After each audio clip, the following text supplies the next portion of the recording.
Thought Feeder. I'm John Steven Stansel, and with me as always is Joel Goodman. And today we're just going to talk about a few things that we've got on our mind and what's going on. And, you know, one thing, Joel and I have been doing this podcast for a while, and we've been friends for quite a bit. And I know his work with Bravery and his company and some of the awesome things they do. But Joel, I don't know your backstory. I want like the Joel Goodman prequel. Like, how did you go from being in higher ed to being in charge of your own business, doing your own thing? How did this happen? How did this come about?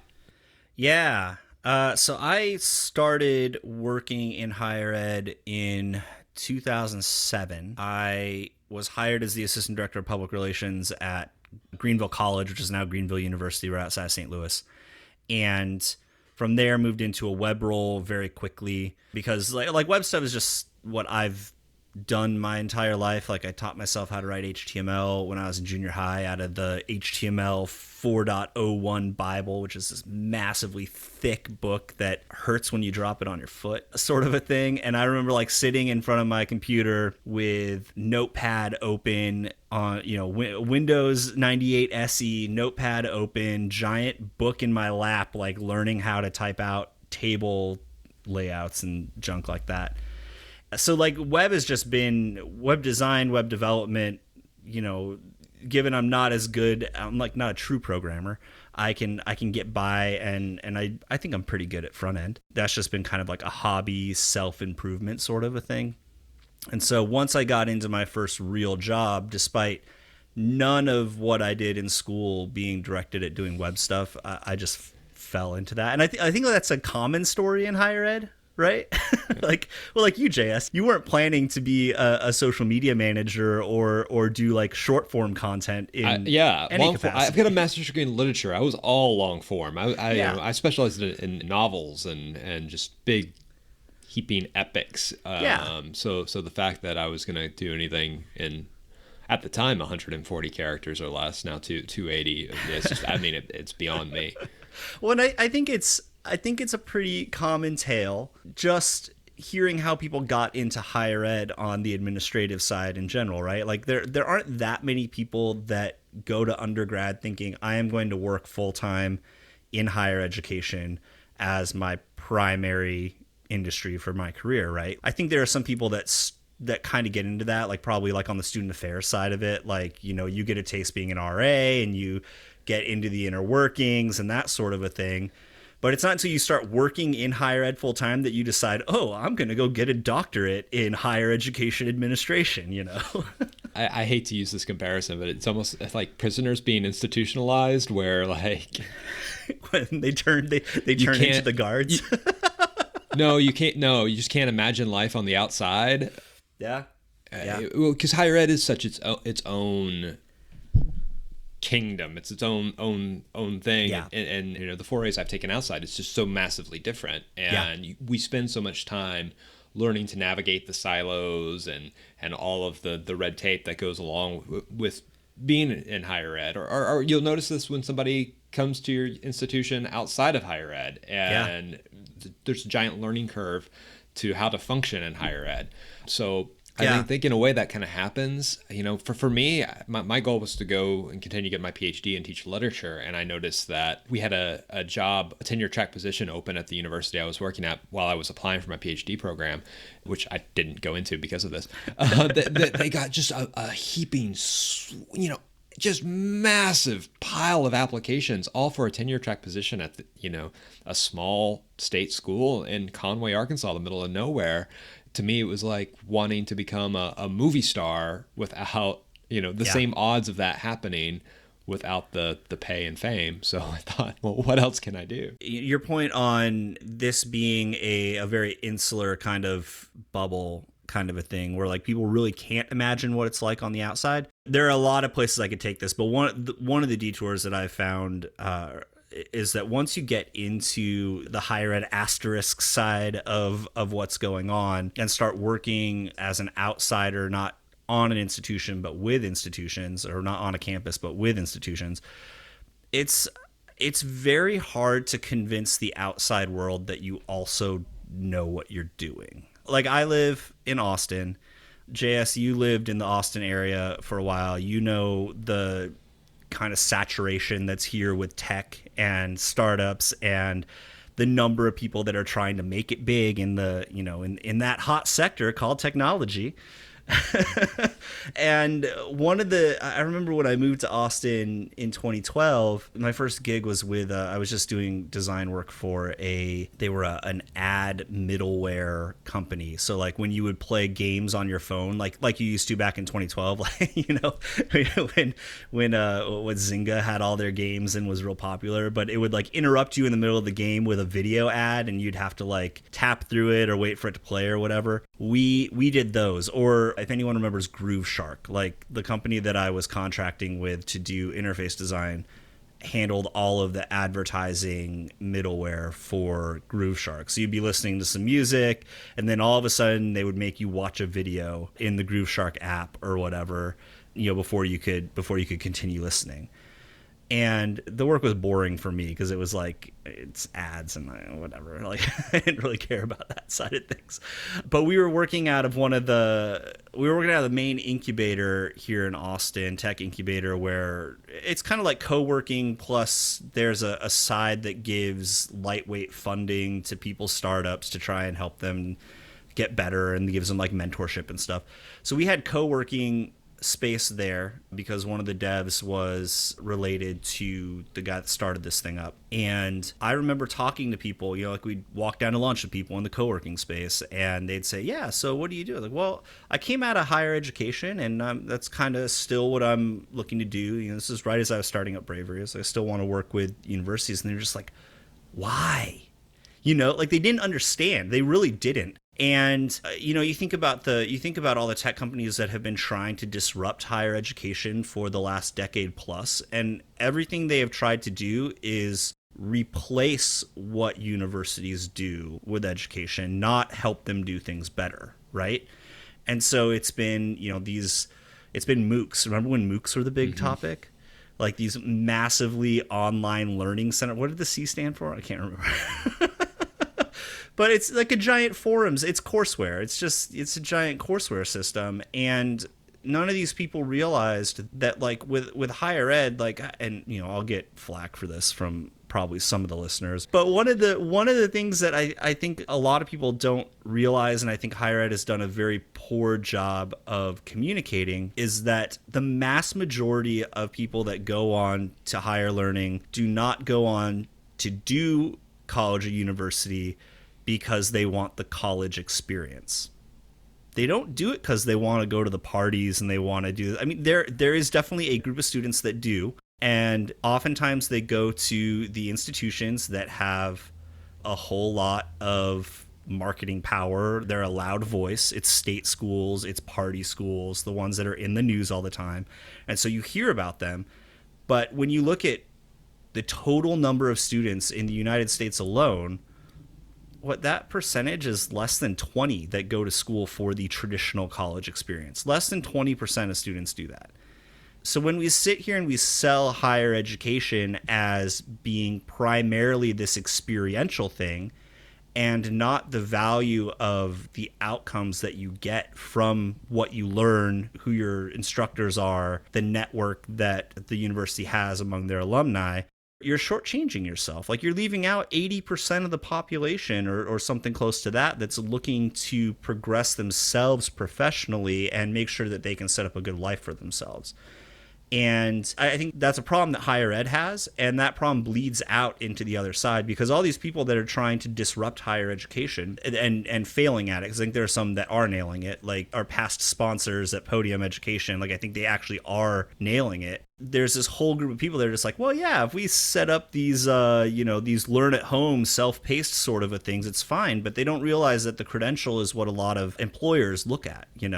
It took a pandemic for Google to start recognizing their own curricula as something that's valid to hire people, and so now we're really in trouble in higher ed because they're figuring it out. Like that credentialing system is finally starting to change, or the acceptance of other types of credentials are really starting to change.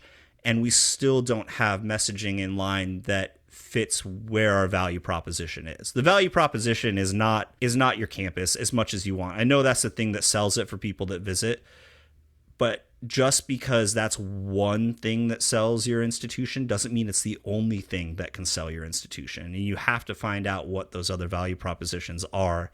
And it doesn't happen much. And people on the outside see it that way. They look at higher ed and they say, oh, you work in higher ed. Why do you do that? Well, I think that's kind of one of the things being on the inside. I think we know we don't acknowledge. Like we want to bill ourselves as the underdog, right? We're the scrappy underdog, and to some degree we are. Like budgets are low, especially at state schools. Like state funding is constantly cut. We're asked to do more with less all the time, and we think of ourselves as the underdog because we are working very much as an underdog. But outside, when people look at our institutions, they don't see that. They see rising tuition costs. They see administrative bloat. They see new buildings going up on campus. They don't understand the donation structure and that somebody... They see waste. They see waste. They see that. They don't see all of the other things going on beneath that. And I think we need to do a better job of telling that story and explaining some of these things and then showing those things, showing that professor who gives that, one-on-one interaction with the student, that isn't in the big flashy building all the time. Right. Because really what people see is, like you said, it's the waste, and they see rising tuition cost. Yeah. And there are plenty of people that I know in higher education on the content side of things, creating web content, creating, social media content or whatever, that recognize that there's a huge gap there, that is a massive content gap at their institution, telling those actual stories in a good way. And I think, again, I think we've said it before. I think one of the big problems is that they're just underfunded. Well, let's touch on this. We fund the wrong things. Because you hit on something that I think is really important in higher ed, and one reason why it I don't want to say it's prime for disruption, but it is. Or so many people want to disrupt it.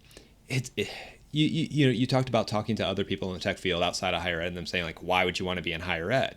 Well, that perception is why we have trouble attracting good talent in higher ed and keeping good talent. Because one, the pay is really low, the red tape is very high, and the type of work that you're going to be doing a lot of times is going to be hindered. And I think a lot of people in tech industries who are being courted by those outside of higher ed are like, hey, I can go work on this amazing project and have a lot of creative freedom and be able to ship a product that's really amazing. Or I can go work on a higher ed homepage that I'm going to have to fight somebody to not put a carousel on the front. Yeah. I don't want to do that and get paid peanuts for it.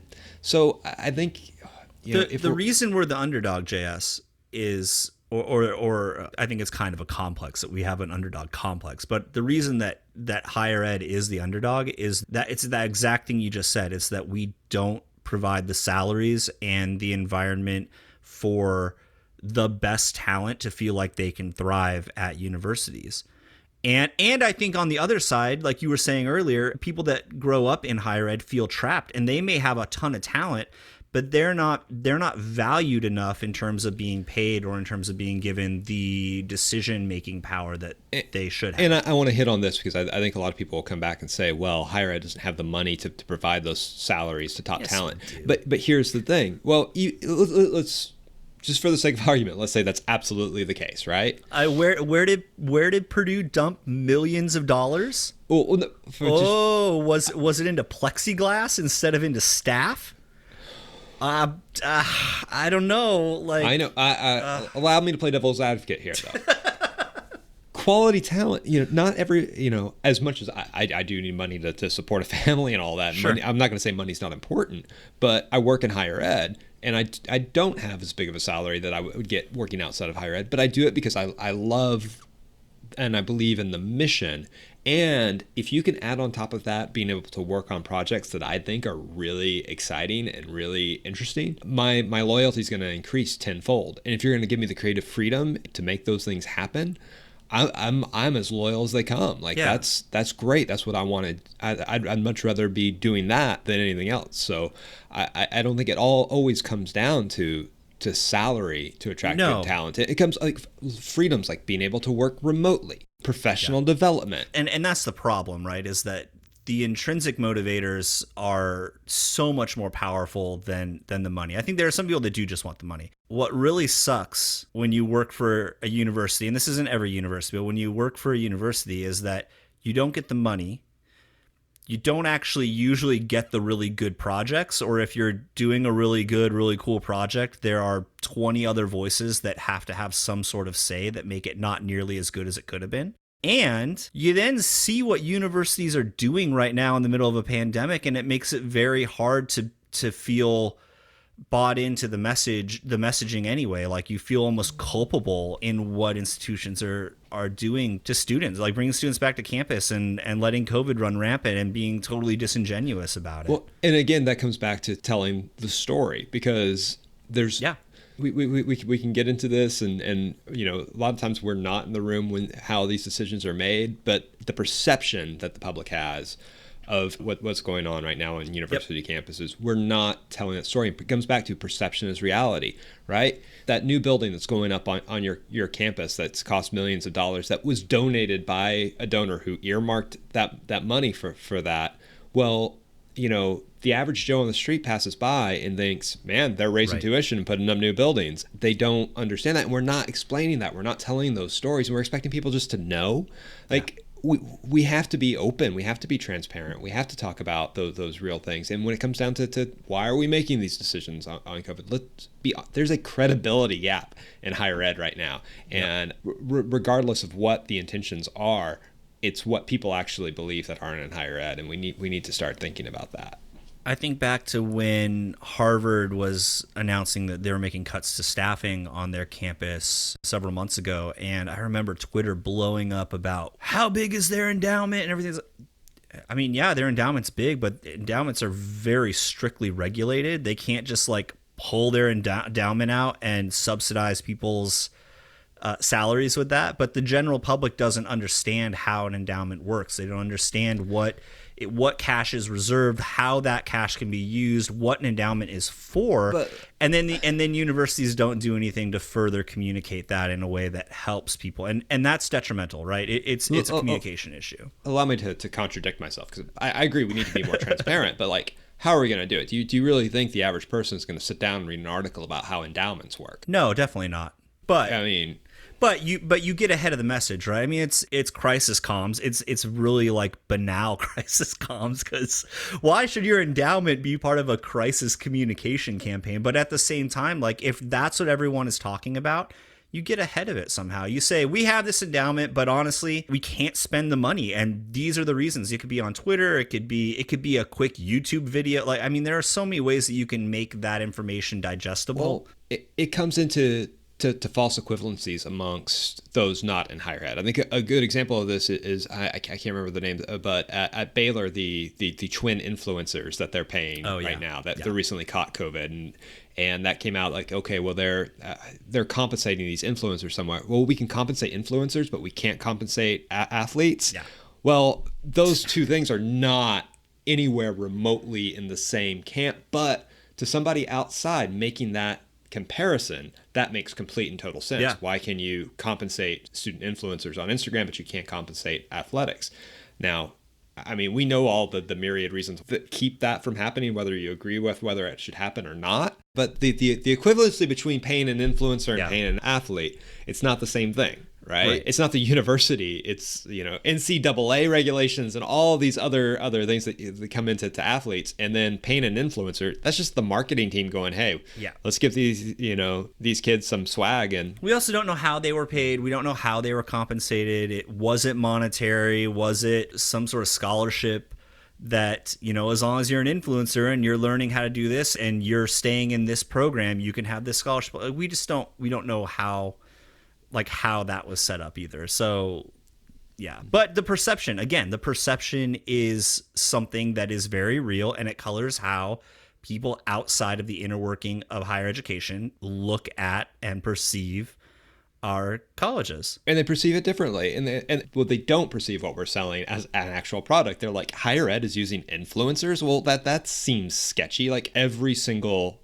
marketing agency is using influencers right now. Like, it's not like the techniques that we use to market higher ed are no different than what we use to to sell soda pop, right? And this is the point. So I was saying, and eventually we'll get back to my story, but I was saying that when I was talking to people outside of higher ed, they're like, "Why do you work in higher ed?" Like one of the hard things that I've found is that when you want to make the change from having been in higher ed for a while to any other industry, and you want to retain the same status, the same position in a company, it's not going to happen because most companies outside of higher ed, and I think it's a two-way view, right? It's like I would never go work in higher ed because blah blah blah blah blah, and then it's like I would never hire someone coming out of higher ed because the perception is they don't have the skills, they haven't dealt with the same things that X agency has dealt with. But it's all the same stuff. It's all the same. Yes, and I want to clarify this to anybody who's listening that like some of these are like I would say that's some of my own insecurity about my professional career of like, okay, well, and how is higher ed perceived outside of our quote unquote ivory towers, or even the idea of like sometimes I think higher ed is perceived as where business people go to take their golden parachute, okay, I'm tired of the hustle and bustle of business, so I'm going to quit working at this company and I'm going to go work at a university. And it's like sports. So JS won't get this, but it's like an English Premier League player going to the MLS in their retirement. It's like that's the perception. Like talking about the baseball player going to the Japan League for a bit. I know that. Sure, that works. Yeah. And that's really I mean, I've owned my agency for 8 years, a little bit over. I've worked on lots of great projects. We did design in a stupid short amount of time, design and build for the College of Business at Cornell back a few years ago. I've done tons of work for Loyola Marymount University in LA. I've, destroyed Melt for them. We redesigned National University's website and generated like $8 to $10 million of additional revenue in 1 year for them. Like I've done really good work that when I tell people outside of higher ed that we've done it, they're like, oh, wow, that's really impressive. But at the same time, because freelance is lean, or because contract work is kind of lean, especially like right now, like a lot of universities aren't hiring agencies, or they're going back to safety and they're hiring the agency they've worked with forever, but their budgets aren't there. They're not spending the money on this marketing stuff. And so when work is lean, and there have been times in the last couple of years where I've looked outside and be like, maybe I need to shut down the agency, real talk, maybe I need to shut down what I'm doing and actually go get a real job again, which I don't want to do because it just sounds terrible to me. But I've sat down with people. Well, and let's check out the language too. You have a real job. Like I know I have a real job. Yeah. There's a traditional job versus a traditional job where someone else is paying me and is providing benefits, and I have to work in an office. Like I feel like what I do, like I have a lot of control, right? To some extent. Like I can take a day off if I want to. I often don't because I have work going on, and so I don't feel like I can take a day off. But having a rigid structure in place from someone else that's being put, like I think you're right. Yeah, I have a real job now. I really do, and I do a lot of really good real work. Going to a traditional office setting, I have sat down and I've interviewed with hiring managers for like product manager positions. Things that I've done I've done these things since before there were labels and names for them, and I've done them successfully. But because I work in higher education, even on the fringes, even as an external consultant that comes into institutions, they just kind of like, yeah, I really don't know how we'd find a place for you here. And it's not because I haven't done great work. It's because they don't understand that higher education is the exact same thing. We attract the same people. We have the same demographic as most popular brands do. If you're working in the online education and adult education space, like you're competing with a lot of things, and if you're successful at it, you're doing really good work. But going on to look at a job outside of higher education after being stuck in it's very hard to do because the public perception is that we are not up to speed, It's not that we're not competent, it's that we are way behind. And Well, for an industry that bills itself on innovation as much as higher ed does, I don't think we are definitely not perceived as being innovative. it's because our students are the ones that are doing the innovative work. We are not. And that's always been, since I was an undergrad student working, kind of closely with administrators on various big projects. Like my undergrad, we had a music festival that was entirely student run. And I was a big part of that. And we worked with a couple of vice presidents on it. We had to work with the business office. We worked with the president every once in a while. Like there's a lot of like inner workings in higher ed. And one of the big things that I kept seeing over and over again, and one of the reasons why I was actually okay coming into higher ed, and one of the things that's made me stick in higher ed, is that universities have so much potential to do incredible things, and they don't. And they need people internally, or they need people working in the industry to help them figure out how to reach that potential.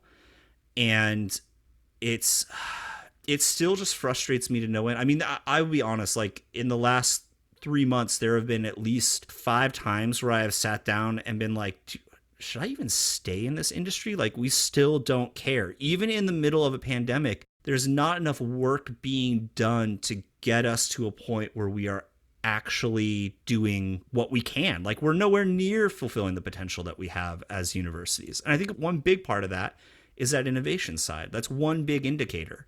So that we train students to go out and be critical thinkers and start their own companies, or go do incredible work at other companies and save the world, and create all kinds of things and find cures and all of that. And unless you're a research institution, how are you being innovative? Like it's your students that are doing it. And then you're not even telling those stories. You're not even showing that, hey, these students are changing the world, and it's because of the education that they got at our university. And I don't get why there's a gap there. I don't get why higher ed, and of course these are generalizations, because I know plenty of people that want to do this work and are trying hard, and I think even they are frustrated a lot of times because they're not given the latitude to actually do the work that they want to. And it's all connected. But I don't understand why higher ed seems to be content to just sit and do the same thing that they have always done. Because up until now, it's always worked. It was, for the past 50 to 70 years, right? It's kind of, you go out of high school and you go to college. That's what you do. So the main difference, JS, the main difference between how higher ed approaches this stuff and how successful companies that are run pretty much the same way, I think it's a mentality issue, is that companies are always striving to make things better. They're always striving to optimize. They're always striving to figure out, is there a better way to do this thing? Is there a way that we can maximize the return potential on our customer? Is there a way that we can keep them coming back? These questions can be rephrased for higher ed. Is there a way to better engage our students so that when they're alumni, they continue to give us money? Is there a way for us to improve the delivery methods of our education and our curriculum so that it's not dependent on people being in person, just in case, God forbid, a pandemic hits? All of these business cases can be translated into different ways that apply to higher education, but higher ed is still content to not look at those things. I think on the educational side, there are tons of faculty that look at improving pedagogy. They sit and they figure out how can they better teach, better improve the learning that their students are doing. How can they facilitate that better? But on our side with systems, it's who gave us the best sales pitch on a CRM, and there are only 3 that are doing anything, and it doesn't matter if they're actually good. It doesn't matter if they actually save you time. It's that you knew someone, or they showed you some fancy things, and you don't have the internal resources to actually put towards evaluating whether or not it's a viable solution, or if it's going to even affect your business goals. And that's a big issue. That is such a huge gap between what actually goes on in the business world and and how higher ed got behind, honestly. Anyway. So back to my story. So how did you get into higher ed, Joel? Like, it was accidental, and then I couldn't leave. how did you end up starting your own business? So I spent 3.5 years at Greenville as their web person. I went through, it was the last major recession where where every school was laying off staff. And I survived because I was the only person that did web. I had a second developer working with me for about 6 months, and then he got laid off, which really sucked. The president had left. We had an interim president that was basically, he was a hatchet man. Like, he just came in, cleaned house to some extent. I think there were poor decisions made. Like, my direct boss was fired after being there forever and ever and ever. And then they shook everything up. Like, they moved me from the advancement office where marketing was over to IT because they were like, hey, why not put the computers with the other computers, you know? We could do a whole episode on higher ed restructuring and just where different things belong. I will say, like, I had way better access to IT resources once I got there. Like, as someone that's a marketer that also like writes code and is kind of a tech nerd, like, I didn't really have that big of an issue with it. I thought I was more like just chuckling, like, you guys have no idea how to market. And so I did that. I had gone through a CMS migration there. Like, we had gone from our first CMS that was Joomla that launched, I think, when I was a student, to moving to .cms. Shout out to .cms, that still exists. Actually a really cool platform that no one accepted except for a few of us, and there are some people that complained about it a ton, but from a development standpoint it was really cool, and they've made really awesome strides on the product, I think. So, like, we did all of that, like, and I handled 80% of it. That 20% is when I got my own dev, but the rest of the time it was like I was building, I was redesigning, I was writing content, I was working with our photographer to go take photos. I was taking photos. Like, it was a lot of work. And I got that up and running in the middle of all of the upheaval of people being laid off and me being moved over to IT and that sort of thing. My senior vice president of advancement moved up to Trinity International University north of Chicago. And I followed him up 6 months after he left because it was a massive pay raise. I mean, like, living in rural Southern Illinois, doing all of the web work and finding out that at the end of the month, you and your wife, who are renting a house that you're from your parents, you know, my parents bought a house there and we were renting it from them. So we got a good deal because my parents love me.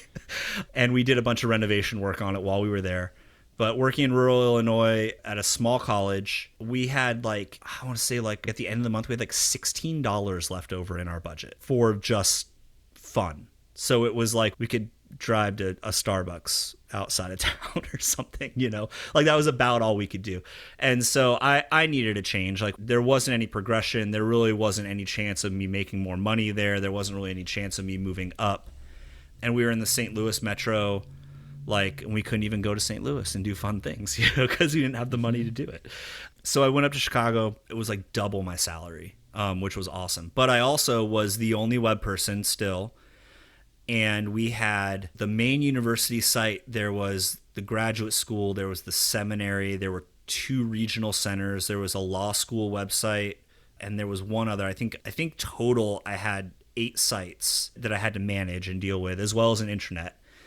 And I was there for 2 years, and that ended up being basically I redesigned, rebuilt, rewrote from the ground up. We actually contracted M. Stoner for some content help and information architecture help. Shout out to Voltaire, because Voltaire is awesome. And I love the folks at M. Stoner. I did a ground up redesign, rewrite, rebuild on a new CMS for 8 sites in 6 months, while doing an online master's program through the New School in New York, 9 credit hours a semester, full-time work. And so I think the website itself, I was probably doing about 80 hours a week. And then I was doing all of my grad school work at the same time. So I would get up at like 5 a.m. I would do an hour of schoolwork. I would do an hour of web work while I drank coffee. I'd get to work. I would do all day working on the website. I would go home.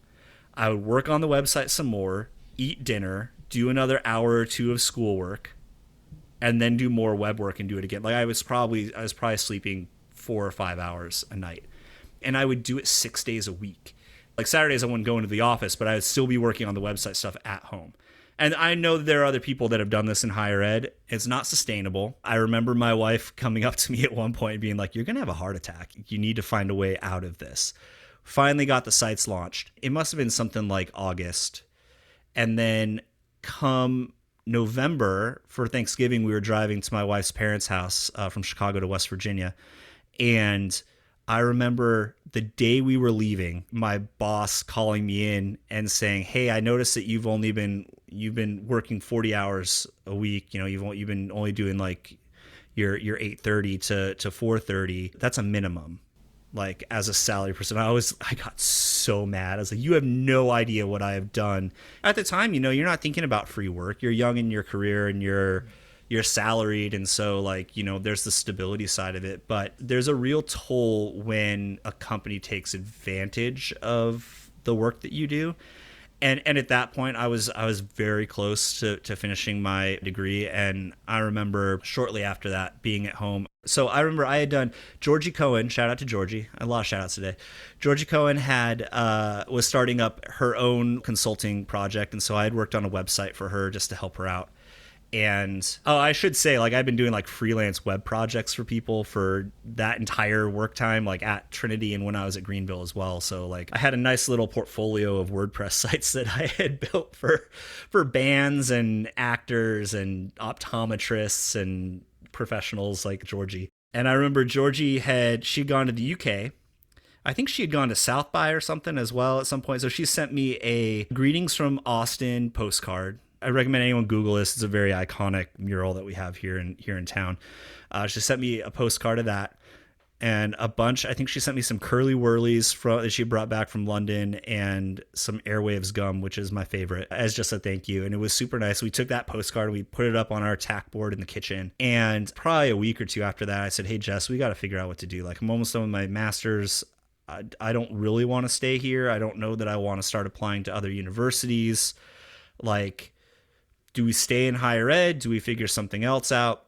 And we had been thinking about where to go. And she's like, "Hey, what about Austin?" And this was right after High Ed Web Austin in 2011. And I had driven down from Chicago with Aaron Rester. Shout out to Aaron Rester. And had a great time. It was a really fun conference. Roomed with Seth Odell. Shout out to Seth Odell. And the conference itself was great. I loved Austin. I thought it was a cool town. Hadn't really thought about it anymore, but once we'd gotten that postcard from Georgie, like my wife had like gotten on Google and said, "Well, where are the young people moving?" And Austin was the thing that came up. So we actually got to Austin, I would say 6 months to a year before it really started exploding with just everyone with tech dreams, moving to Hollywood with dreams of being an actor, or moving to New York with dreams of being on Broadway. It's like I'm moving to Austin with dreams of being a tech millionaire that can afford to live somewhere because it's not San Francisco. I can afford to live in Austin now, right? Well, back then you could, and that was the thing. Like, I mean, moderately. Like we lucked out. We got a great condo with views of downtown that was cheaper than, honestly, it was probably like $800 cheaper than anyone else in the building was paying for theirs. And it was cheaper than what we had been paying for our townhouse in the North Chicago burbs. And we were like a mile from downtown. Like, I mean, it was perfect. So Austin really was affordable, and that first contract I had was really good. And I just decided that higher ed was going to be the industry because I had the network from High Ed Web. I had the network from being online in different groups, from Twitter. That was where I had my connections. But I think one of the best decisions I made was choosing a niche to actually work in. Like I think there are a lot of people that start out on their own and they're like, "I'm just going to be available to everyone." That's fine. But there are a lot of people that are just general web people, right?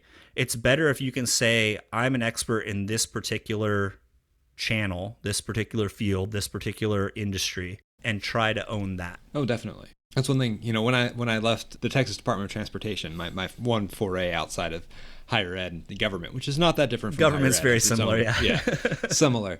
But, as my exit interview, my boss asked me, what should I look for in the next person I hire? And I said, you need to hire internally. You need somebody, who understands the Department of Transportation and its issues, you can teach them the social media and communications part a lot easier than you can working in a government system and, the details of traffic management. Yeah. Yeah. Actual literal traffic management, as in cars, not web traffic. Or office traffic. Yeah. Yeah. I think so. I think JS, one of the symptoms that comes with working in higher ed for a while. And I think honestly, I've taught college classes in web design, and at the undergrad level, I remember I taught at Texas State, which for a semester. And I remember the students in my intro to interaction design class being they were convinced that they had to go spend time at an agency before they could step out and do their own thing, or that the only way to do valid work was to work at an agency. For them, it was a communication design program. They're thinking ad agency, marketing agency, whatever. I've never had that mentality. I've always been entrepreneurial. Like personally, I've always thought like, how do I get out and work for myself and provide jobs for other people or do really good work? Because the constraints of working for someone that may not do as good a work as I do drives me nuts. Like that idea I don't know. I don't like the idea of having to do that. And so I think that's something that happens within higher ed too. I think that's something that happens with anyone that's worked at a job where you have benefits and you have the consistent paycheck. There's a real fear there, right, of stepping out and doing something on your own because you don't know if it's going to succeed. And that's why starting to take freelance and moonlight sort of projects is really important. I think one, just for personal self-esteem. I've said on past episodes, like I don't suffer from imposter syndrome. It's just I'm a very confident person. And it's the same thing with stepping out and starting my own business. Like failure was never something that I considered was ever going to happen. I was going to make it work regardless. If I needed to switch and pivot to something else, that's cool. But I was never going to let it get to the point where I didn't have the money and I couldn't do this work. I mean, I might have to like take a job here and there, but the goal was always to make sure that I was running my own company and that I was providing for other people. And I think that's a very specific mentality that not everyone has. I don't think that. I know that. That is a very specific mentality that not everyone has. And I wouldn't even say the majority of people have that mentality. So in order to help get someone to that place, I do think it's very important to freelance. So if you don't have, a non-compete and you want to work in higher education and you want to think about stepping out on your own or seeing if you can make the jump to being a consultant or working at an agency, just do some tester projects. Find a network and say like, look, I need some practice doing this. Can you help? Or I need to see if I can make money doing this and can manage my own project. Do you have any projects that are coming up? The other thing is that it's better to make the jump before you get laid off. Speaking in particular about the pandemic, if you hear rumblings that your university is going to be cutting jobs and you think you may be one of them, if you make the jump before that happens, you can attempt to lock in a contract to continue doing work or to continue on the projects that you were doing until they find a replacement for you. And not only does that give you something to put into your professional portfolio and the client to put on your client list, it gives you a safety buffer, as you step out and try to do stuff on your own. For me, before we made the jump to move to Austin, I had lined up some contract work. I had made sure that we at least had the same income that I had had before. And that helped in terms of making sure we had a net in case we fell. And I think like putting those structures in place is very important if you're more on the, I don't want to say timid because that sounds bad, but like if you're not on the overly confident side that I am on. Well, no, I think it comes back, for me, like that's something I've always had a salaried position, and my parents worked salaried jobs, and just that it's hard to give up that consistency and benefits of like, hey, I've got a 3-year-old. I've got health Yeah. insurance. Like it's really, And benefits are a huge thing to weigh because health insurance is expensive. And for those of us that live in the United States, our healthcare system is not focused on taking care of citizens. It's focused on pulling in as much money out of your wallet as it possibly can. And so I think the US actually makes it a lot harder for people to step out on their jobs by tying health insurance to the work that we do. Like right now, I mean, I'll be honest, I don't have health insurance right now because my wife got laid off at the beginning of COVID and we were on her company's benefit plan. And so what do? Well, we stay in our house and we make sure that we don't injure ourselves and we make sure that we don't go out anywhere where we can possibly get sick because we won't be able to afford it. And it sucks. Like, like it sucks, but at the same time, we hope that we will have health insurance again soon, but it would be way better if health insurance was something that our taxes paid for, because I already pay taxes. I haven't worked for a university or a company in 8 years. And so when we've had health insurance, it's been one, it was through the ACA when that launched through the public market, which was still very expensive. And before that, it was just an independent plan that we had set up through a company that then stopped servicing Texas when the ACA went through. And it's never been cheap. It has been very, very expensive. And so that's something you have to weigh. Like if you can't have enough income to pay for health insurance, or you don't have a spouse or partner that has a benefits package at their job that can apply to you, it's a very real concern, and one that we deal with, my family deals with every day. We don't have any kids, which is helpful in some ways and on a financial standpoint, but it also limits us. If we wanted to have kids, like we couldn't do that right now. We can't even plan for that sort of a thing because there's no guarantee that we're going to have health insurance to cover those costs, or that we'll be able to survive financially as a family. Benefits are a plus. So, I mean, yeah, but I think kind of goes what you're saying, while you're employed, test the waters of freelancing and get a few gigs under your belt and see before making that leap, before jumping out of the plane. And I think with that, there's probably an opportunity coming where other people at other institutions will be in a similar position as you, either wanting to leave, wanting to make the jump before being laid off, or being laid off, unfortunately. There may be opportunities to partner with people. If you can get 2 or 3 people together with great minds that are driven and want to do really good work and have good connections, you got yourself a mini agency, right? You got yourself a mini partnership there, and you can go and do this. And Bravery's been set up that way from the start. I don't have any full-time employees other than myself. I give contract work out to friends that need to do work and that are really good at what they do. Well, it's interesting because every single place I've worked at and done marketing in, the department has joked, we should just quit and start our own agency. Like, yeah. Every single place I've worked, it's the same running joke. Like, we've got so much talent here, we should start our own agency. It's like, there is so much talent in higher ed. Like, there's so many talented people. Yeah. And I hate to say it, some of that talent is being squandered in certain places. And finding ways to tap into that and tap into that community. I mean, there's just so much potential there. I think everyone has to get to a point where they recognize that their work, their expertise, their selves are not being valued enough by the place that they're working, or that they are not and haven't been achieving the level of excellence in the work that they do that they could be. And then the decision is, am I happy sitting in that spot? And I think that's totally fine. Some people are. I'm not. Like, I don't want to do mediocre work. I don't ever want to. That's kind of the hard part with running an agency, is that sometimes you end up pushing work out that is not up to the standard that you want, and you have to fight to make it better.